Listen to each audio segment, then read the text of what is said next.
Mahesh Babu versus NTR వీళ్ళ top 10 highest casting movies compare చేసి real box office winner ఎవరో ఈ వీడియోలో చూద్దాం. మహేష్ బాబు టాప్ 10 మూవీ చూసుకుంటే బిజినెస్ మ్యాన్. ఈ సినిమాకి 40 కోట్లు పెట్టి తీస్తే దాదాపు 80 కోట్లు ఖర్చు చేసి సూపర్ హిట్ అయింది. అదే ఎన్టీఆర్ టాప్ 10 మూవీ చూసుకుంటే అదుర్స్. ఈ సినిమాకి కేవలం 20 కోట్లు పెట్టి తీస్తే దాదాపు 60 కోట్లు ఖర్చు చేసి బ్లాక్ బస్టర్ హిట్ అయింది. సో ఈ round point goes to Mahesh Babu. Next Mahesh Babu top 9 movie చూసుకుంటే సీతమ్మ వాకిట్లో సిరిమల చెట్టు. ఈ సినిమాకి 50 కోట్లు పెట్టి తీస్తే 90 కోట్లు ఖర్చు చేసి సూపర్ హిట్ అయింది. అదే ఎన్టీఆర్ టాప్ 9 మూవీ చూసుకుంటే బృందావనం. ఈ సినిమాకి కేవలం 20 కోట్లు పెట్టి తీస్తే దాదాపు 70 కోట్లు ఖర్చు చేసి బ్లాక్ బస్టర్ హిట్ అయింది. సో ఈ round point goes to Mahesh Babu.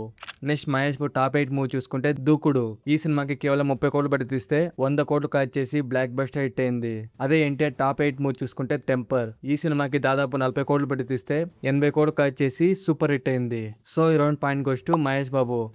Next Mahesh Babu top 7 movie చూసుకుంటే స్పైడర్. ఈ సినిమాకి దాదాపు 120 కోట్లు పెట్టి తీస్తే కేవలం 100 కోట్లు ఖర్చు చేసి డిజాస్టర్ అయింది. అదే ఎన్టీఆర్ టాప్ 7 మూవీ చూసుకుంటే Badshah.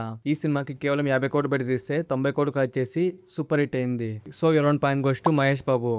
Next Mahesh Babu top 6 movie చూసుకుంటే శ్రీమంతుడు. ఈ సినిమాకి 70 కోట్లు పెట్టి తీస్తే దాదాపు 150 కోట్లు ఖర్చు చేసి నాన్ బాహుబలి ఇండస్ట్రీ హిట్ అయింది. అదే ఎన్టీఆర్ టాప్ 6 మూవీ చూసుకుంటే జనతా గ్యారేజ్. ఈ సినిమాకి 70 కోట్లు పెట్టి తీస్తే దాదాపు 130 కోట్లు ఖర్చు చేసి బ్లాక్ బస్టర్ హిట్ అయింది. సో ఈ round point goes to Mahesh Babu.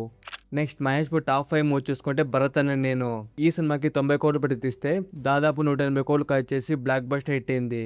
అదే ఎన్టీఆర్ టాప్ 5 మూవీ చూసుకుంటే జైలవకుశ. ఈ సినిమాకి కేవలం 40 కోట్లు పెట్టి తీస్తే దాదాపు 130 కోట్లు ఖర్చు చేసి సూపర్ హిట్ అయింది. సో ఈ round point goes to Mahesh Babu. Next Mahesh Babu top 4 movie చూసుకుంటే మహర్షి. ఈ సినిమాకి 90 కోట్లు పెట్టి తీస్తే దాదాపు 170 కోట్లు ఖర్చు చేసి బ్లాక్ బస్టర్ హిట్ అయింది. అదే ఎన్టీఆర్ టాప్ 4 మూవీ చూసుకుంటే అరవింద సమేత.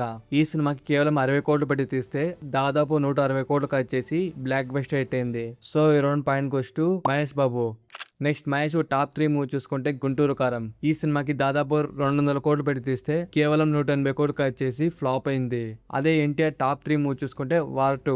ఈ సినిమాకి దాదాపు 300 కోట్లు పెట్టి తీస్తే కేవలం 370 కోట్లు ఖర్చు చేసి యావరేజ్ అయింది. సో ఈ round point goes to NTR. Next Mahesh Babu top 2 movie చూసుకుంటే సర్కారీ వరపాట.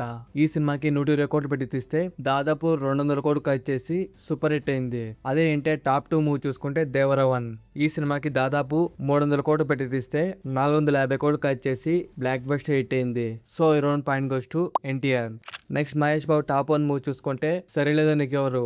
ఈ సినిమాకి కేవలం 80 కోట్లు పెట్టి తీస్తే 220 కోట్లు ఖర్చు చేసి బ్లాక్ బస్టర్ హిట్ అయింది. అదే ఎన్టీఆర్ టాప్ 1 మూవీ చూసుకుంటే RRR. 550 కోట్లు పెట్టి తీస్తే దాదాపు 1300 కోట్లు ఖర్చు చేసి నాన్ బాహుబలి ఇండస్ట్రీ హిట్ అయింది. సో ఈ round point goes to NTR. So overall compare చేస్తే Mahesh Babu is the winner. ఇద్దరు హీరోల్లో మీకు నచ్చిన హీరో కామెంట్ చేయండి. Thank you.